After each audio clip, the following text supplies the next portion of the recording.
네, 오늘 함께 볼 말씀은 한 절입니다. 고린도전서 6장 20절 말씀을 같이 한번 한 목소리로 읽겠습니다. 시작. 값으로 산 것이 되었으니 그런즉 너희 몸으로 하나님께 영광을 돌리라. 데이처치 아멘. 네, 오늘은 자발적 순종이라고 아마 제목이 되어 있을 텐데요, 주도적 순종으로 제목을 좀 바꿔주시겠습니까? 자발적 순종과 주도적 순종이 무슨 차이가 있을까요? 그죠? 자발적인 것은 자발적이고 주도적인 것은 주도적인 겁니다.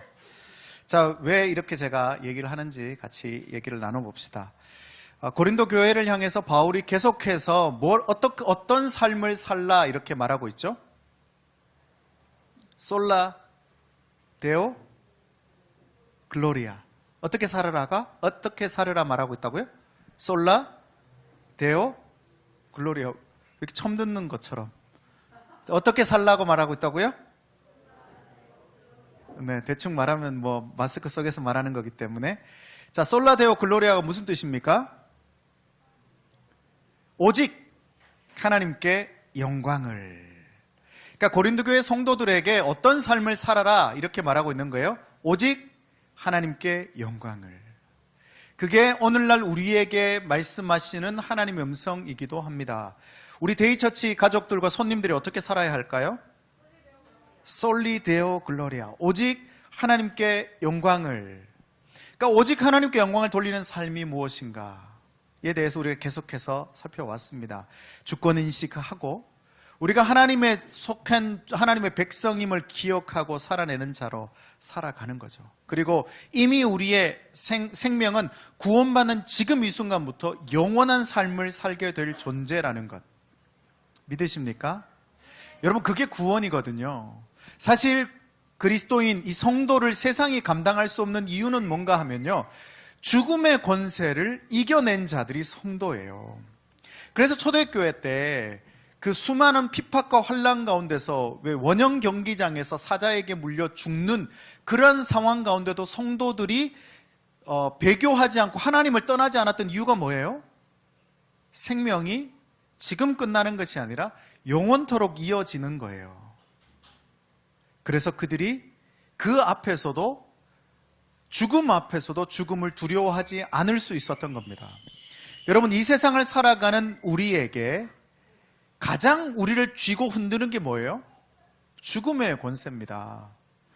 여러분, 미래가 걱정되는 이유가 뭐예요? 성공하지 못할까 봐 걱정되는 이유가 뭡니까? 결국 죽을까 봐. 결국 아파트를 했는데 대출을 다 못 갚아서 길거리에 나앉게 돼서 결국 죽을까 봐. 아이가 게임을 합니다. 게임을 많이 하죠, 아이들이. 게임을 하는 아이들을 보면 걱정이 됩니다. 어떤 게 걱정돼요? 이 아이가 게임하다가 결국 공부도 제대로 안 하게 될 거고, 대학도 변변치 않은 곳에 가서, 직장도 이상한 곳에 있다가 결국 저러다가 저런 인생으로 죽을까 봐. 이렇게 염려하는 거예요. 근데 성도는 이 죽음의 권세가 사라진 자들입니다. 그렇기 때문에 성도는 세상이 감당할 수 없는 존재가 되었다, 성경은 말하고 있죠. 근데 문제는 뭐예요? 오늘날 우리 성도들은 세상이 충분히 감당해. 특별한 걸 하지 않아도 알아서 좌절해주고, 알아서 죽음의 권세 앞에 주눅 들어주고, 알아서 그냥 그런 실패한, 걱정하는, 염려가 많은 삶을 살아내주기 때문에 사탄이 특별하게 할 게 없어요. 놓아둬도 절망해. 지난 한 주간 어떠셨습니까? 여러분의 삶은 사탄이 좀 막 쥐고 흔드셨어요? 막 어떤 위협, 어떤 어려움, 어떤 유혹, 어떤 위기, 이런 것들이 내 삶에 많았습니까? 평안하셨습니까? 평안했다. 한번 고민해 볼 필요가 있습니다. 정말 하나님께 주시는 평안함 때문에 평안했는지, 아니면 사탄이 건드리지 않아도 알아서 절망의 구렁텅이 속에 들어가기 때문에 평안했는지, 평안했다라고 여기고 착각하는지. 그래서 솔리 데오 글로리아의 삶을 살아가는 자들은 항상 하나님 나라 백성임을 인식하고 우리의 죽음까지도 해결되어진 존재라고 하는 것을 날마다 인식해야 합니다.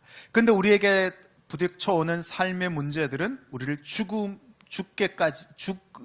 이르기까지 고통스럽게 만들죠. 부부싸움을 하고 나면 정말 죽을 것 같아요. 그죠? 누가 그런 얘기를 하는 것도 들은 적이 있어요. 부부싸움을 하고 나면 그냥 내 스스로가 내 목숨을 끊기는 어려우니까 그냥 사고가 나서 확 죽었으면 좋겠다. 이런 생각을 해본 적 있으시죠?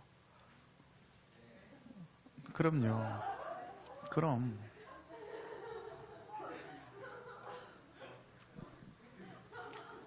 아니, 그런 거 없어도 죽고 싶다는 생각을 많이 했다면서요. 그런 거 없어도 죽고 싶다는 생각을 많이 하는데, 뭐 그런 생각을 하는 게 정상인 거죠. 여러분, 그렇게 우리의 삶은 자꾸 무언가 우리를 뒤흔들고 살아가고 있습니다. 근데 중요한 건 이거예요. 성도들은 그런 문제가 다가올 때 그 문제를 다시 인식해야 된다는 거예요.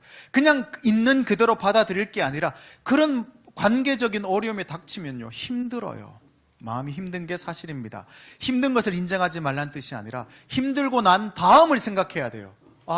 하지만 나는 죽음의 권세를 이겨낸 솔리데오 글로리아의 삶을 살아가야 될 사람, 그럼 왜 나는 이런 생각을 하고 있지? 라고 하는 인식을 하는 것이 신앙인이 가야 할 첫 번째 출발점이에요. 일어나는 문제들을 그냥 받아들이고 그냥 그 문제들 속에 들어가는 것이 아니고 그 문제들이 의미하는 것이 무엇인지를 들여다볼 수 있는 힘, 그게 신앙이고 그게 믿음이라고 말하는 거예요.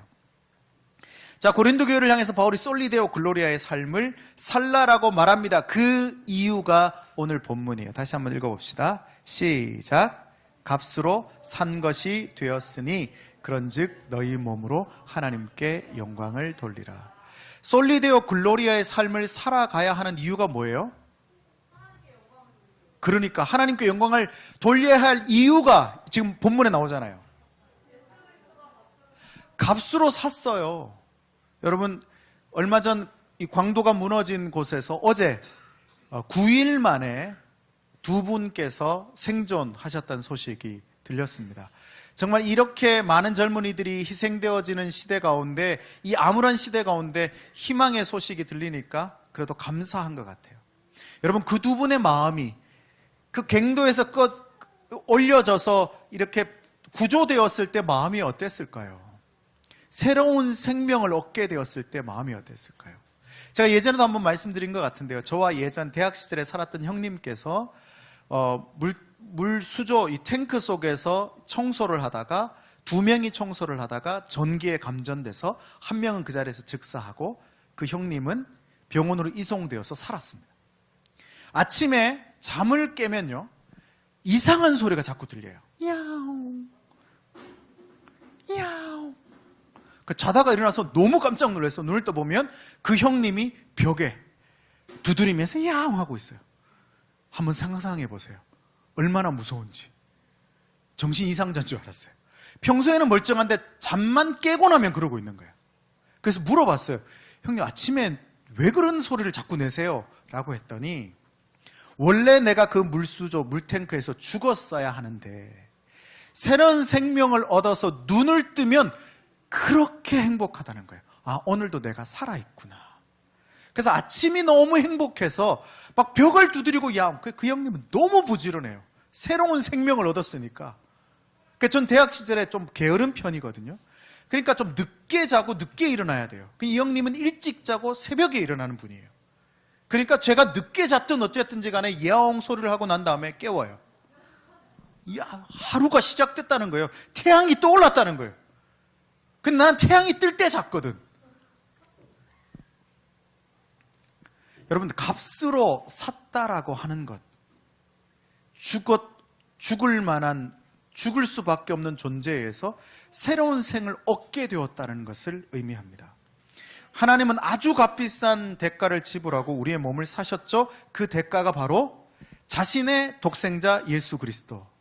의주 씨가 나누었던 고백에도 나오지만 사실은 우리가 그분의 독생자 예수 그리스도라고 말하지만 그분은 곧 하나님이세요. 삼위일체이시잖아요. 하나님 스스로 우리를 위해서 죽으실 수가 있어요, 없어요? 하나님이 우리를 위해서 죽으실 수 있어요, 없어요? 우리를 사랑하시는데 죽으실 수 있어요, 없어요?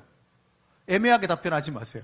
하나님이 우리를 너무 사랑하시기 때문에 우리를 위해서 대신 죽으실 수 있어요, 없어요? 없어요. 성경이 정확하게 얘기하고 있는 게 하나님은 영이시기 때문에 죽음이 없는 존재예요. 그래서 하나님은 우리를 위해 죽으실 수가 없어요.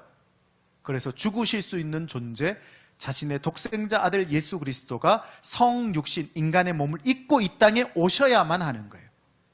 그러니까 그 예수 그리스도는 곧 하나님이신 거예요. 그러니까 값비싼 대가를 지불했다. 내 아들을 대가로 지불하는 것도 물론 어렵겠지만 나 자신을 대가로 지불했다라는 뜻이에요. 하나님이 스스로가 자신의 독생자 아들 예수뿐만 아니라 나 자신을 값비싸게 대가를 지불하고 사신 존재가 저와 여러분이에요. 할렐루야. 그게 교회예요. 그래서 성도와 교회 자체는 솔리데오 글로리아예요. 우리가 우리 존재를 그렇게 인식하면. 그런데 값비싸게 지불하고 산 몸이 따라합시다. 값싸게 방치되고 있다. 뭐라고요? 값비싸게 주고 산 이 우리의 몸이 값싸게 방치되고 있는 거예요. 유산으로 물려받은 소중한 보물이 있다면, 저는 아직 그런 게 없지만, 드라마에 보면 할머니가 물려주신 다이아 반지, 아니면 금목걸이, 유산으로 물려받은 땅, 이런 것들이 있다면 여러분 얼마나 소중히 간직하겠습니까? 그럼 막 방치할 거예요? 그렇지 않잖아요. 그렇게 값비싼 것, 내가 가지고 있는 것 중에 가장 좋은 것, 어떻게 관리하세요? 몸에 지니고 다니든지, 아니면 어디에 몰래 잘 감추어 놓든지, 아니면 아주 소중하게 관리를 하시죠. 여러분, 우리가 가지고 다니는 핸드폰도 얼마나 소중히 관리합니까? 그래서 그 핸드폰도 그냥 쓰면 되는 것을 케이스 끼우지, 앞에 강화유리 붙이지, 그러고 나서도 가방에 꼭꼭 집어넣어서 그렇게 소중히 관리하잖아요. 그런데 그렇게 값비싼 우리의 몸은 값싸게 방치해버린다라는 거죠. 우리 몸은요, 예수의 목숨이 아니었다면 죽음에 이르러야 할 운명이었습니다.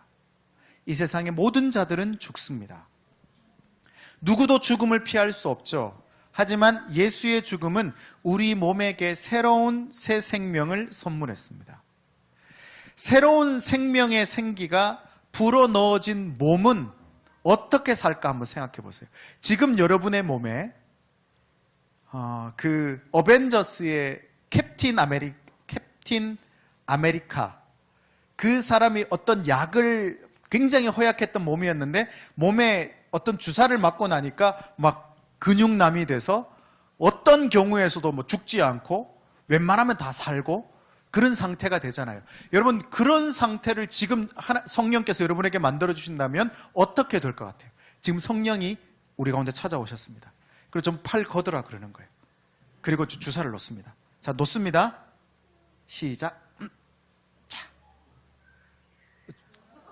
자, 어떤 상태가 됐을 것 같아요? 모르긴 모르지만 그냥 온몸에 어떤 에너지가 쫙 올라오는 거예요. 자, 상상해 보세요. 피 속에 지금 성령의 에너지가 막 돌아가서 에너지가 쫙 올라오는 거예요. 자, 끌어올려요.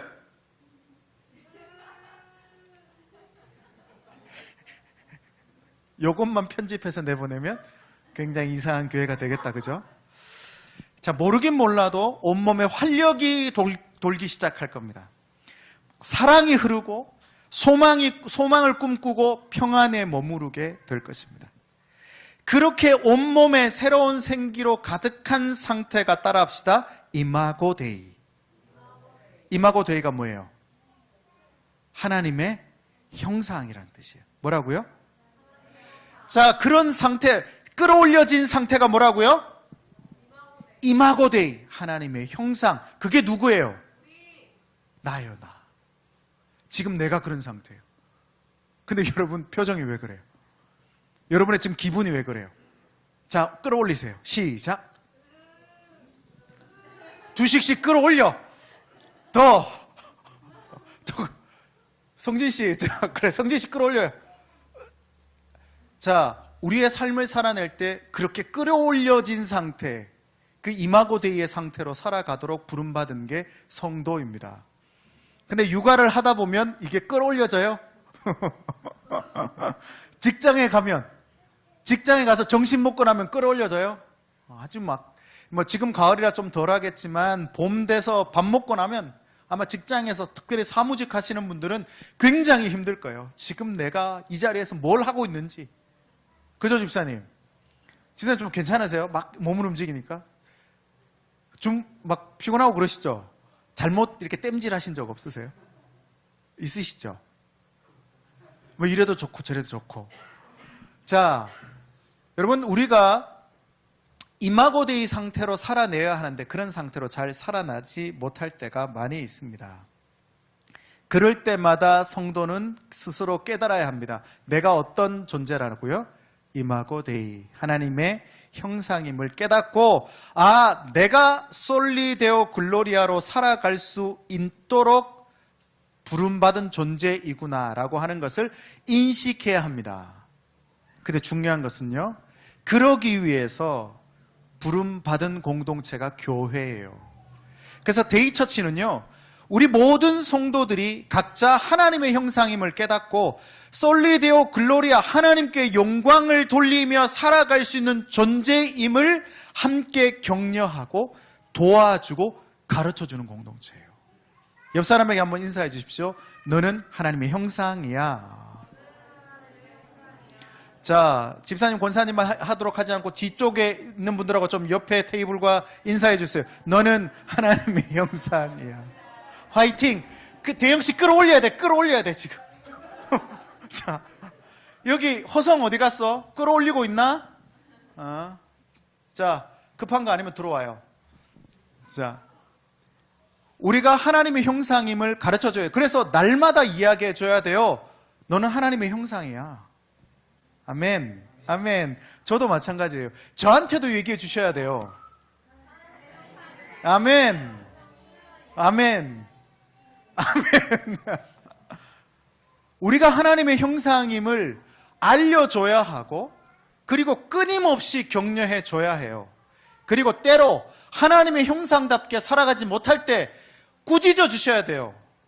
허성, 하나님의 형상답게 살아야 된단 말이지 라는 식으로 예를 들자면, 지난주처럼 그렇게 말이야, 그러면 안 되지, 이렇게 꾸짖어 주셔야 된다는 거예요. 할렐루야. 그래서 제가 지난주에 신방을 가긴 했습니다. 예배가 끝나고 어떤 신방인지는 개인적으로 와서 묻는 분들에게 답변해 드리도록 하겠습니다. 그래서 교회 공동체는요, 공동체를 만날 때 내가 하나님의 형상이구나 라고 하는 것을 비추어 줄 수 있어야 합니다. 그러기 위해서는 어떻게 해야 될까요? 내가 하나님의 형상으로 사는 모습을 일단 보여주는 거예요. 우리는 거울이니까. 내가 하나님의 형상으로 사는 모습을 보여주면 상대방도 두 가지 반응이 있겠죠. 나도 그렇게 살아야겠다. 아니면 나는 어떻게 살고 있지? 라고 돌아보게 되겠죠. 근데 이런 마음이 들 수 있을까요? 없을까요? 니만 그렇게 사냐? 좋겠다? 이런 마음이 들 수 있어요? 없어요? 있어요. 잘났다. 니는 좋겠다. 근데 그런 것도 필요해요. 그런 마음의 어려움들도 필요해요. 왜? 그 마음을 돌이켜서 일어나서 다시금 하나님 형상으로 살아갈 수 있도록, 그래서 기다려주고 도와주고 격려해주고 함께 끌어가야 하는 것이 공동체예요. 그럼 이 공동체를 끌어가는 것은 제가 앞서서 쫙 끌고 여러분은 뒤에 서서 막 발버둥 치면서 막 끌려오는 거, 이런 교회가 맞는 거겠죠? 그럼 어떻게 하면 될까요? 여러분이 앞서가셔도 돼요. 할렐루야. 저보다 앞서가셔서 목사님 힘내세요 하고 끌어주셔도 괜찮아요. 저 자존심 상하지 않습니다. 여러분이 저 앞서 끌어가셔도 제가 기꺼이 따라가겠습니다. 뭐라 그러시지만 않는다면, 도대체 목사님 뭐 하는 거예요? 뭐 이렇게 하시지만 않는다면 제가 기꺼이 순종하겠습니다. 여러분, 그래서 공동체는 그런 거예요. 하나님의 영광을 위한 삶, 그건요, 한번 따라 합시다. 행위가 아니라 존재에 있다. 무슨 얘기일까요? 하나님의 영광을 위해서 살겠다라고 하는 것은요, 행위가 아니라 존재에 있다. 이게 무슨 뜻이에요? 한번 생각해 보세요.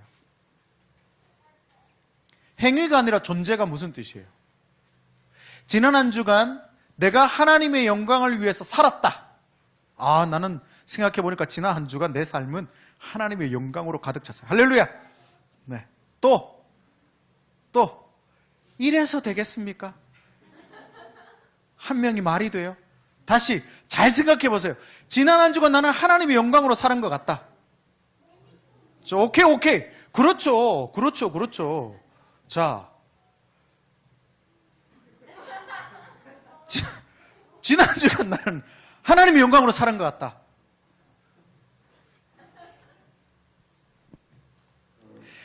여러분, 지난 한 주간 내가 어떻게 살았냐가 하나님께 영광이 되었느냐 안 되었냐를 결정한다, 결정하지 않는다? 결정하지 않는다. 왜요? 행위가 아니라 존재이기 때문에 그렇습니다. 내가 어떤 존재인지를 깨달을 때 영광을 위해 살아갈 수 있어요. 여러분, 존재라고 하는 것은요, 스스로 발견할 수 있어요, 없어요? 없습니다. 득도함으로 존재를 깨닫게 되는 일은 일어나지 않습니다. 존재는요, 공동체에 의해서만 발견되어질 수 있습니다. 공동체의 희노애락을 통해서 발견되는 것이 존재예요. 공동체에서 일어나는 여러 가지 일들은 나란 존재를 흔듭니다. 자라나는 아이들과의 양육 공동체를 통해서 내가 누구인지를 발견하죠. 우리 자녀를 출산하신 우리 성도들이 있으니까, 원배 씨, 소리가 태어나고 나니까 부부간에 어떤 것 때문에 제일 많이 갈등하고 이야기하고 또 싸우고 그래요? 내가 힌트를 다 줬잖아. 자, 다시요. 여러 가지 아이들과 양육 공동체를 통해서 내가 누구인지를 발견하게 됩니다. 원배 씨, 소리가 태어나고 나니까 어떤 문제 때문에 제일 많이 고민하고 갈등하고 그래요? 그렇죠. 아이가 태어나고 나면 이상하게 모든 스케줄은 누구에게 맞춰집니까? 아이의 스케줄에 맞춰집니다. 그리고 모든 문제들은 아이의 양육을 위한 문제들로 여러 가지 분쟁들이 일어납니다. 엄마와 아빠는요, 교육관이 같을까요, 다를까요? 다른 게 정상입니다. 왜요? 다른 가정에서 자라왔기 때문입니다. 그래서 결혼한 부부들에게 제가 이야기를 드리는데요, 한 침대에서 남편과 아내 2명이 사는 것이 아니라 침대는 6명이 함께 삽니다. 남편의 엄마 아빠, 아내의 엄마 아빠. 모든 게 다 다릅니다. 모든 사고 패턴이 다 다릅니다. 저는 시골에서 자라서요, 남은 음식을 남기면, 옛날에는 진짜 그랬어요. 교회 전도사님께서 저희 신앙 양육을 하시면서 음식 남기면 지옥 간다. 들어보셨어요? 들어보셨어요? 지옥에서 다 먹어야 된다. 정말 음식 남기면 지옥 간다 그랬어요. 짬뽕 먹고 나서 짬뽕 국물 버리면 돼요, 안 돼요? 안 돼요. 그때는 그랬다고. 지금은 돼. 지금은 알았어, 지옥을 안 간다는 걸. 근데 그때는 그렇게 배웠으니까요, 음식을 남기면 안 돼요. 그러니까 국물까지 다 먹어야 돼. 그러니까 그런 문화 속에서 살았어요. 그래서 결혼을 했어요. 근데 아내와 저는 너무 다른 거예요. 그래서 보통 엄마들이 아기 남긴 음식 먹는다 그러잖아요. 근데 저는 남긴 음식을 제가 먹어요. 왜냐하면 저는 그걸 아까워서 버리지를 못하겠어요. 그래서 자꾸 음식을 어디에 버려요? 쓰레기통에 안 버리고 내 몸에 자꾸 버려요. 그래서 내 몸이 뭐가 돼요? 그렇죠. 회개하십시오. 잘 안 돼요. 잘 안 돼. 자꾸 내 몸을 쓰레기통으로 만들어. 그래서 유통기한이 지난 냉장고의 음식은 누가 먹는 거예요? 그래서 아빠가 먹는 거잖아. 그런 유머들이 있잖아요. 그래서 지난번에 유통기한이 며칠 지났는데 아내가 먹지 마라 그랬는데 괜찮아 하고 먹었다가 배탈 나고 설사하고 막 난리가 났어요. 그 이후부터는 좀 조심은 해요. 근데 잘 안 버려져요. 그게 뭐예요? 문화예요, 문화. 그런 문화 속에서 살아왔기 때문에 그래요. 그래서 다를 수밖에 없습니다. 하지만 그 다름을 통해서 우리가 발견할 수 있는 것은 그러한 다툼과 그러한 분쟁과 그러한 문제들을 통해서 나란 존재를 흔들어요. 내가 이런 것 때문에 이렇게 화를 내는 사람이었어? 이런 것 때문에 내가 이렇게 짜증이 나는 사람이었어? 내가 이것 때문에 이렇게 절망하는 사람이었어라고 하는 것을 가르쳐 주는 겁니다. 그래서 나란 존재를 발견하게 하는 거예요. 너무 다른 배우자와의 소통 공동체를 통해서 내 존재의 밑바닥을 보는 겁니다. 연애를 하면서 아니면 누군가를 만나면서요. 야, 나란 존재가 이렇게 밑바닥에 있는 존재, 내게도 이런 게 있었어? 이런 걸 발견하게 되는 거죠. 막무가내로 부려먹는 직장 공동체를 통해서 숨은 분노가 불러일으켜지는 겁니다. 여러분, 직장에 가면 상사가 뚜껑 열리게 하죠. 그죠? 그런 상사가 뚜껑을 열리게 하는데 한번 생각해 봅시다. 그 상사가 분노라고 하는 것을 내 안에 불어넣어 주기 때문에 분노할까요? 그 상사가 내 안에 있는 분노점을 건드렸기 때문에 분노할까요? 사실은 분노는 누구 안에 있는 거예요? 내 안에 있는 거예요. 운전을 하다가 앞차가 끼어들어서 화가 날까요? 그 앞차가 내 안에 있는 분노점을 건드려서 화가 날까요? 직장 상사가 나에게 분노를 심어주는 게 아닙니다. 이거 분노해, 이거 분노해 이렇게 해주는 게 아니에요.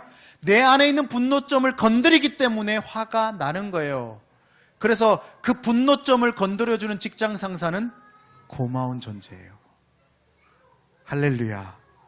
내일 가서 고마워하시기 바랍니다. 부장님 덕분에 제가 분노를 알았습니다. 내 안에 있는 분노점들을 발견하게 되는 거예요. 그 일이 왜 일어나요? 나란 존재를 흔들어야 하기 때문에. 흔들려야 돼요. 갈등이 일어나야 합니다. 문제가 일어나야 해요. 평온한 호수 안에 쓰레기가 잔뜩 잠겨져 있잖아요. 근데 우리는 평생을 어떻게 살고 싶어요? 건드리지 마. 건드리지 마. 건드리지 마. 그래서 그 위에서 그냥 조용히 낚시나 하고 그 풍경을 보면서 아무 문제 없는 것처럼 살고 싶어요. 근데 정말 좋은 공동체는 어떤 공동체예요? 들쑤셔주는 공동체. 할렐루야. 너무 신나지 않아요? 와서 막 들쑤셔요. 막 그렇게 살아봐라. 어떻게 되나? 그렇게 인생을 살다 보면 어떻게 되나? 막 들쑤셔주는 공동체. 물론 분위기에 따라서 해야 되겠죠. 지금도 막 엄청 내면에서 갈등이 일어나고 있는데 거기 가서 또 갈등을 일으키는 것은 지혜롭지 못한 행동이겠죠. 그때는 조금 잠잠하게 기다려주는 게 필요합니다. 그러한 특별히 특화된 공동체, 최적화되도록 불러준 공동체가 교회 공동체예요. 그래서 공동체는 와서 서로 안녕하세요, 아유 좋습니다 만 해서는 안 되는 곳이 공동체예요. 어쩌면 부부보다 더 많은 갈등이 일어나야 하는 곳이 공동체여야 해요. 너무 싫죠. 저도 싫어요. 그냥 좋으면 좋겠어요. 아무 문제 없고 아무런 것들이 일어나지 않고 그냥 막 그러면 좋겠어요. 아무 문제 없이 모든 것이 순조롭게 다 돌아가면 좋겠어요. 모든 성도들이 예배 올 때마다 막 너무 풍요롭고 너무 즐겁고 너무 행복하고 삶으로 돌아갔더니 막 기적들이 막 일어나고 할렐루야. 막 암 문제에 있으면 기도하면 암 환자가 낫고 허리 디스크가 일어나고 무릎 관절염이 치료받고 그런 일이 실제로 일어나기를 소망합니다. 물론 그런 일도 일어나면 좋겠어요. 막 자녀들이 막 여기서 우리의 자녀들이 막 수능 만점을 다 찍는 거야. 2년 뒤에 이나부터 뭐 이나가 제일 빠른 거니까 제가 하는 말이에요. 그냥 얼마나 좋을까. 막 국영수 위주로 공부했어요.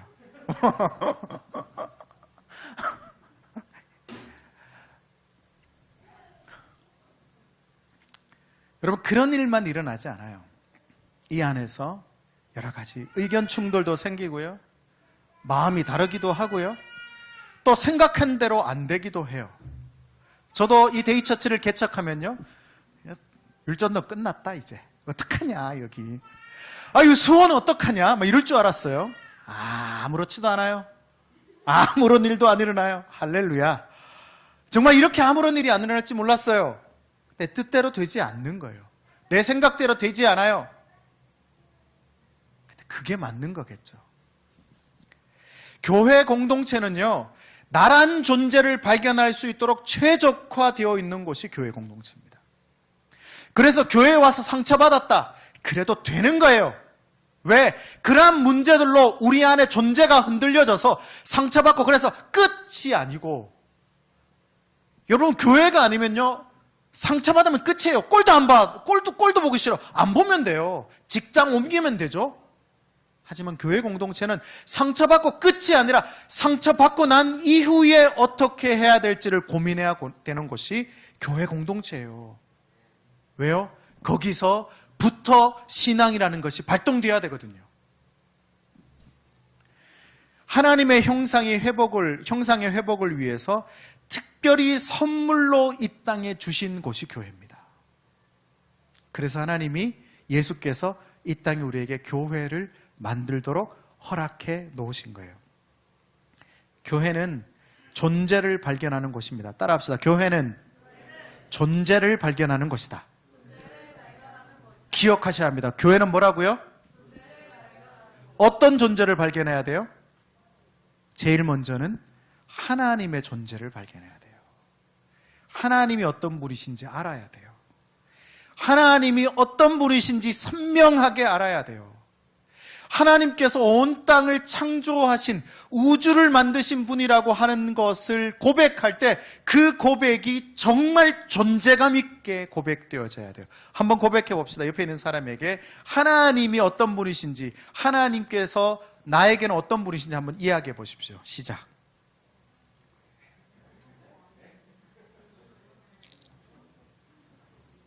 네, 뭐 뻘쭘하면 안 해도 돼요? 네.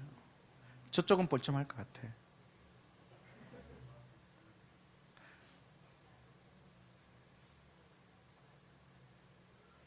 다 한 거예요? 이렇게 무감각하게 하나님이 어떤 분이신지를 나누는데? 네. 사실 하나님이 어떤 분인가를 나누는 게 제일 어려워요. 가장 친밀한 사람끼리 제일 나누지 못하는 게 신앙 얘기예요. 하나님이 어떤 분이신지를 나누면 괜히 머쓱해요. 아까도 제가 하나님이 어떤 분이신지 나눠보세요 라고 할 때 여러분들에게 나왔던 첫 번째 반응이 뭔지 아세요? 웃음이었어요. 쑥스러워요. 하나님이 천지를 만드시긴 했지. 왜? 쑥스러워요. 되게 쑥스러워요. 왜? 그게 존재로 와닿지 않으니까. 정말 하나님이 천지를 창조하신 분이라고 하는 것을 우리가 확신하게 되면 그 존재는 다릅니다. 그 고백은 다릅니다. 제가 고백할 때도 달라지게 되겠죠. 저는 그래서 끊임없이 하나님께 기도하는 것 중에 하나가, 정말 내가 하나님의 존재, 내가 이 말씀을 나누는 이 말씀이 진짜 나에게 그렇게 존재감 있게 와닿게 해주세요. 하나님이 천지를 창조하셨습니다 라고 하는 고백만 그냥 처음부터 끝까지 해도 그냥 그것이 너무너무 감격스러워서 더 이상 다른 할 설교가 없는 그런 설교이게 해주세요.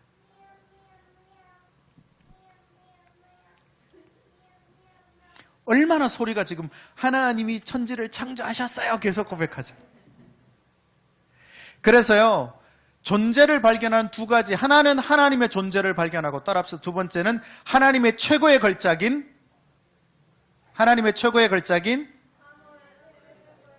나를 발견하는 것이다.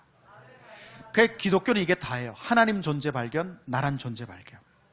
하나님을 발견하고 나를 발견하면요, 이웃 사랑은 그냥 되게 되는 거예요. 왜요? 그들이 존재 없이 살아가고 있는 것을 보게 되니까. 그래서 그들에게 존재를 가르쳐주게 되는 게 다예요. 기독교는 두 가지, 뭐라고요? 하나님 사랑, 나를 사랑, 이웃 사랑.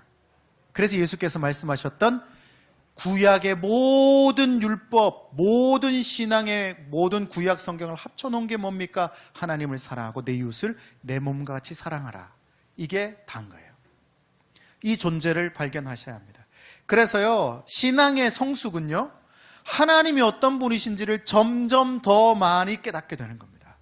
그래서 오늘보다 내일의 신앙이 더 기대가 되죠.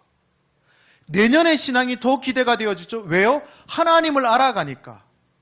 10년 지나면 더 기대가 되는 거예요. 하나님을 더 많이 알아가니까 죽을 때가 되면 더 많이 기대가 되겠죠. 하나님을 더 많이 알게 되니까 그게 기독교의 핵심인 거예요. 근데 우리는 어떻게 돼요? 첫사랑이 좋았죠. 옛날이 좋았어요. 내 청년 때, 내가 10년 전에 그때 뜨거웠었지라는 얘기가 우리를 붙들고 있어요. 그렇지 않습니다. 하나님을 아는 것이 더 즐겁다면 내일이 더 즐거울 겁니다. 내후년이 더 즐거울 거예요. 어제 제가 처음으로 이런 생각을 해봤어요. 어제 저녁에 제가 운동을 하고 샤워를 하고 딱 나오는 기분이 너무 좋잖아요. 막 운동하고 샤워하고 그러면. 근데 그런 생각이 들더라고요. 이야, 이제 주님 볼 날이 하루 더 가까워졌네. 어쨌든 제가 죽음을 향해 가고 있잖아요. 육체적인 죽음을 향해 가고 있잖아요. 이야, 주님 볼 날이 하루 더 가까워진 거네? 이런 생각을 처음 해봤어요. 물론 그게 막 너무 신나서 뭐 이런 건 아니었지만 그런 생각이 들더라고요. 여러분, 오늘도 주님 볼 날이 하루 더 가까워진 거예요. 그렇게 점점 더 하나님을 깨닫고 나를 알아가고, 그래서 신앙 공동체, 데이처치 공동체는 서로의 존재를 발견하도록 돕고 섬기고 기도하는 공동체가 데이처치 공동체예요. 그렇게 볼 때 나는 데이처치 공동체 일원으로 살아가고 있는지 한번 생각해 보세요. 하나님의 존재를 발견해 가고 있는지, 나란 존재를 깨달아 가고 있는지, 그리고 공동체에 그 존재를 깨닫도록 섬겨내고 있는지, 어떤 것으로 그렇게 공동체를 섬겨가고 있는지, 그게 데이처치의 일원이에요. 우리가 등록을 해서 함께 등록된 사람들로 그냥 살아내고 셀원으로 구성되어져 있는 게 공동체가 아니고, 그거는 그냥 어떤 형식화되어져 있는 그런 공동체라면, 진짜 공동체는 그 안에서 내가 진짜 누군가를 위해서, 그 존재가 회복되게 하기 위해서 살아내고 있는가, 나는 어떤 액션을 취하고 있는가, 어떤 일을 하고 있는가, 그게 공동체라는 겁니다. 공동체가 존재를 발견하도록 돕고 있고 섬기고 기도하고 있는가, 그게 공동체의 일원이라는 거예요. 이렇게 말하면 대부분의 사람들이 아까도 말씀드렸듯이 하나님의 영광을 위해 살고 있습니까? 라는 질문을 하면, 데이처치 공동체 일원으로 살고 있습니까? 라고 물으면 대부분 어떻게 답해요? 아니요 라고 대답할 거예요. 대부분 다 그렇게 하고 있지 못한 마음이 있을 거예요. 그래서 좀 불편한 마음들이 있을 수 있겠죠. 당연합니다. 왜요? 우리가 살아가고 있는 이 시대의 문화는 겸손의 문화, 죄책감의 문화 속에서 살아가고 있기 때문에 그래요. 우리는 겸손의 문화와 죄책감의 문화를 가지고 살아가고 있습니다. 모든 사람이 죄책감이 있어요. 모든 사람이 과도한 겸손한 태도를 취하려고 합니다. 아무리 잘해도 잘한다 말하면 안 되고 항상 부족함을 느껴야 좋은 사람이에요. 제가 이런 얘기 자주 하죠. 이렇게 좋은 목사가 될지 몰랐습니다 라고 말하면, 제가 어머님께 전화해서 저희 권사님 어머님께, 김 권사, 내가 이렇게 목회를 잘하네. 우리 어머니 뭐라 그러시겠어요? 첫 번째 얘기가, 신 목사 그렇게 교만하면 안 돼. 제가 뭘 그렇게 교만했어요? 교만한 게 없어도 그냥 무조건 그렇게 교만하면 안 되고 자만하면 안 되고 더 겸손하게 기도하면서 하나님 앞에 납작 엎드려. 더 이상 어떻게 엎드려요? 여러분, 겸손의 문화, 죄책감의 문화가 우리를 그렇게 만들었어요. 자, 지난주에 허성 씨가 못 왔어요. 죄책감을 가져야 될까요? 못 올 수 있죠. 누가 속상한 거예요? 그거 제가 속상한 거예요. 대영 씨가 늦게 왔어요. 그럴 수 있죠. 죄책감을 가져야 돼요? 안 가져야 돼요? 안 가져도 되죠. 누가 와서 그러면 피아노 칠 거예요? 매주 이렇게 와서. 누가 와서 이렇게 기타 치고 찬양할 거예요? 매주 와서. 그러니까 죄책감 가져도 된다, 안 된다? 안 된다. 대신에 미안해 해라. 죄책감은 없어도 된다. 여러분, 우리가 살아가는 문화가 그래요. 그래서 겸손하게 낮추고 항상 죄책감을 가지고 살아야 좋은 성도라 말합니다. 지난 주간 기도하셨어요. 목사님 못했어요. 성경에서 못했어요. 전도 못했어요. 그래서 그런 죄책감을 가지고 살아가야 좋은 성도라 말해요. 진짜 좋은 성도는 그런 성도가 아니에요. 내 존재가 누구인지를 발견해서 목사님 못했어요. 다음 주부터 열심히 할게요. 1년째 반복돼도 그렇게 말하는 게 좋은 성도예요. 할렐루야. 신나나? 정말 좋은 성도는요, 끊임없이 내가 하나님의 형상임을 발견해서 다시금 그렇게 살아낼 수 있도록 막 돌아가는 성도. 그래서 그러면 알죠. 내가 말만 하는지 진짜 내 마음이 그렇게 고백하는지. 말만 하면 변화되지 않습니다. 하지만 내 마음의 진심으로 내가 하나님의 형상이고 내가 솔리데오 글로리의 삶을 살아낼 수 있는 존재다라고 하는 것이 발견되어지면 그렇게 못 삽니다. 할렐루야. 하나님의 뜻에 순종하며 살지, 하나님의 말씀대로 살지, 그냥 내 마음대로 살면서 와서 입 바른 얘기로 내가 그렇게 살아갈 거예요 라고 말하지 못한다는 거예요. 교회와 목회자의 말만 듣고 맹목적으로 순종하는 것을 최선이라고 여겨왔습니다. 물론 기억하셔야 합니다. 교회와 목회자의 말을 듣고 순종하는 것은 굉장히 중요합니다.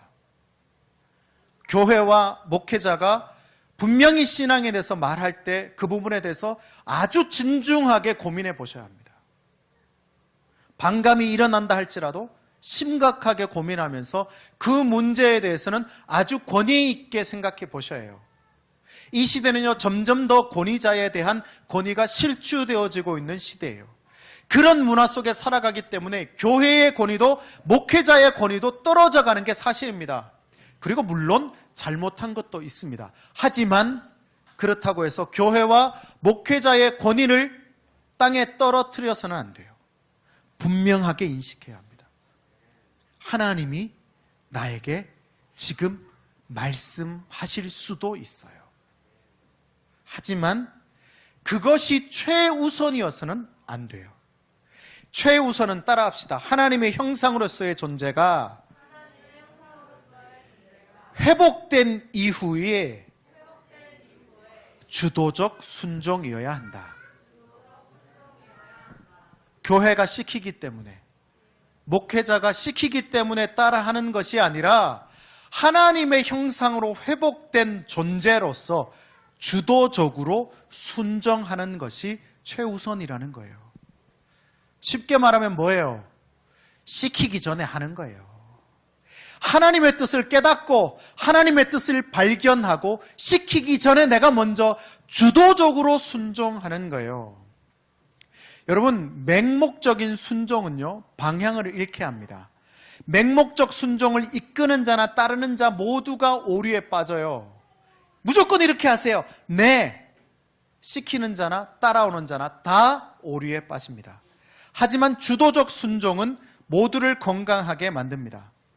여러분, 겉으로 보기에는요, 맹목적 순종이 훨씬 더 아름다워 보일 수 있습니다. 왜요? 단합되어 있고 훨씬 더 일산불란해 보이기 때문이죠. 이단들 그렇잖아요. 신천지, 무슨 지파, 이번 체육대회 때, 무슨 지파 초록색 체육복, 다 초록색 체육복 입고 와요. 일사불란합니다. 그래서 가면 빨주, 노초, 파남보 해가지고 막 그렇게 입고, 자, 이번 주 어디에서 모이니까 집결, 9시까지 집결, 쫙 집결해요. 데이처치 예배가 몇 시예요? 11시까지 오세요. 우리는 집결 안 해. 우리는 자기 소견에 오른 대로 해요. 그래서 어떻게 맹목적으로 순종하면서 막 하는 것이 훨씬 더 단합력이 있어 보여요. 한 방향을 향해 가기 때문에 힘도 있고, 그래서 부흥이라고 하는 열매도 경험합니다. 지금 이단들이 다 그래요. 그래서 그들이 막 커지기 때문에 마치 이것이 진리인 것이냐 생각하게 되어지는 거예요. 하지만 이 주도적 순종은요, 부산스럽고 통제 불가능해 보일 수 있습니다. 너무 부산스러워요. 사실 저는 데이처치가 사실 주도적 순종을 하는 교회이잖아요. 사실 그래서 제가 성희 씨를 얘기를 많이 들지만 감사해요. 항상 존재해줘서.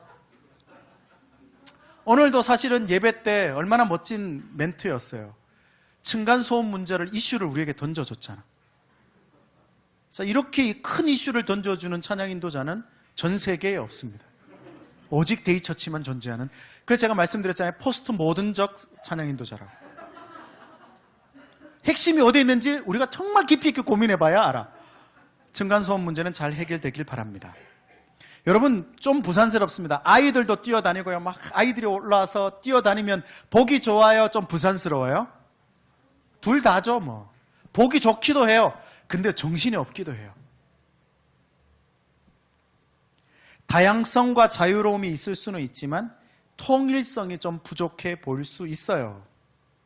그렇기 때문에 더디고 복잡하고 혼란스러울 수 있습니다. 하지만 데이처치 공동체는 맹목적 순종보다 주도적 순종을 선호합니다. 잘 들으셔야 돼요. 선호예요. 그 말은 뭐예요? 맹목적 순종도 필요하다라는 거예요. 일정 부분에서. 그래서 하나님을 발견하고 깨닫고 하나님의 형상을 발견한 성도들이 스스로 자신의 목소리를 내며 주도적으로 순종하는 공동체가 데이처치 공동체의 목적이에요. 다시요. 하나님을 발견하고 깨닫고 하나님의 형상을 발견한 성도들이 스스로 자신의 목소리를 내며 주도적으로 순종하는 공동체.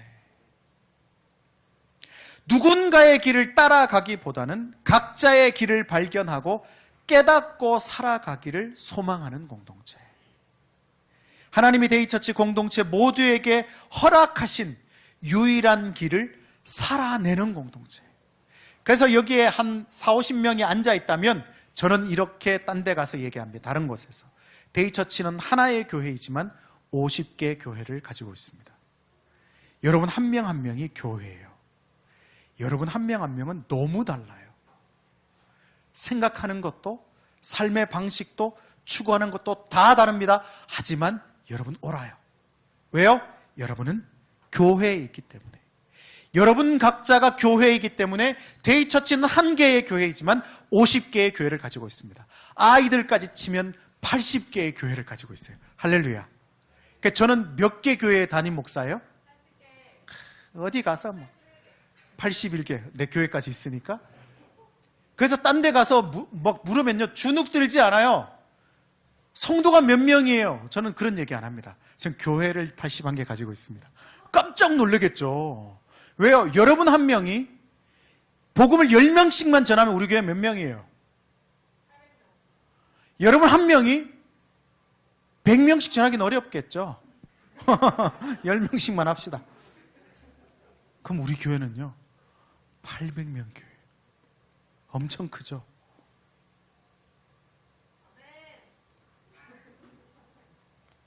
여러분 성도들이 살아가는 삶의 현장은 다릅니다. 더 중요한 것은요 그 삶의 현장, 여러분의 삶의 현장 앞서 하나님이 일하고 계십니다.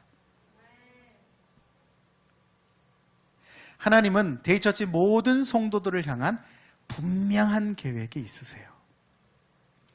하나님은 성도들 각자가 온전한 하나님의 형상으로 회복되어져서 살아가기를 원하십니다. 하나님은 성도가 그렇게 살아가도록 예수께 십자가를 지우셨고 지금도 이 자리에 성령을 보내어 주셨습니다.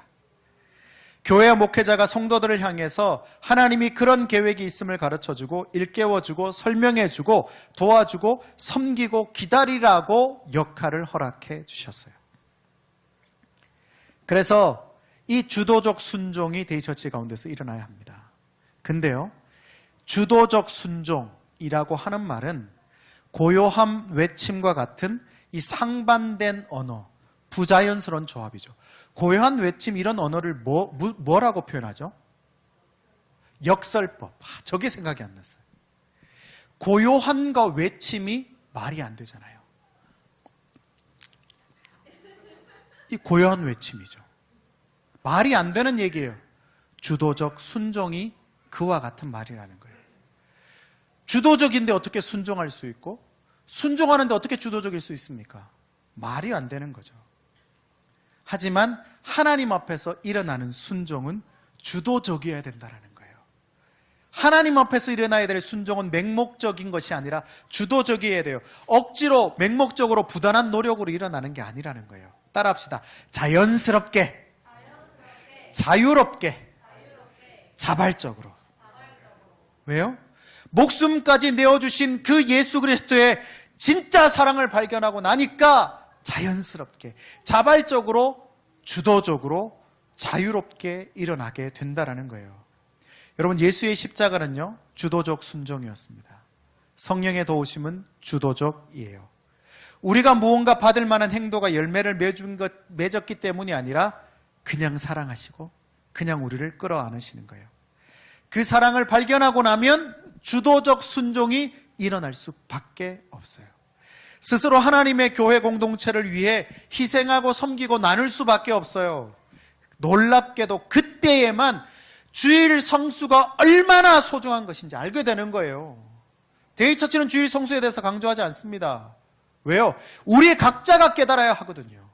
내가 나를 구원하신 예수의 사랑이 얼마나 큰지를 깨달아서 함께 모여서 예배하는 것이 얼마나 소중한 것인지 깨달아야 되는 거예요. 그게 주일 성수예요.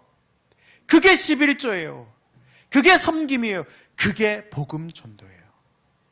그렇게 저절로 일어나게 되어져 있습니다. 데이처치는 그것을 믿습니다. 하나님께서 그렇게 이끌어 가시고 우리 모두를 그런 존재로 세우실 것을 믿습니다. 나머지 내용들이 많이 있지만 오늘 제가 하나님께서 너무 막 이렇게 새로운 열정을 주셔서 열정적으로 전하다 보니 다 전하지 못했어요. 나머지는 제가 카톡방에 올려드리도록 하겠습니다. 그래서 여러분, 데이처치는 이런 비전을 가지고 있는 겁니다. 이마고 데이. 데이처치는 하나님의 앞서 일하심을 믿는 교회입니다. 뭐라고요? 하나님의 앞서 일하심을 믿는 교회입니다. 두 번째, 에브리데이. 데이처치는 월화수목 금토일 일하심을 분별하는 교회입니다. 띄워주지 마세요. 세 번째, 데이는 이웃을 향한 교회죠. 데이처치는 하나님 일하심에 동참하는 그 비전이 우리 가운데 있는 겁니다. 데이처치 모든 성도들이 주도적 순종을 실천해서 예배하고 하나님을 사랑하고 이웃을 섬기고 존재를 발견하는 이 일들이 너무너무 감격스럽고 기쁜 일인 것을 깨닫는 성도들이 되시기를 예수 이름으로 축원합니다. 기도하겠습니다.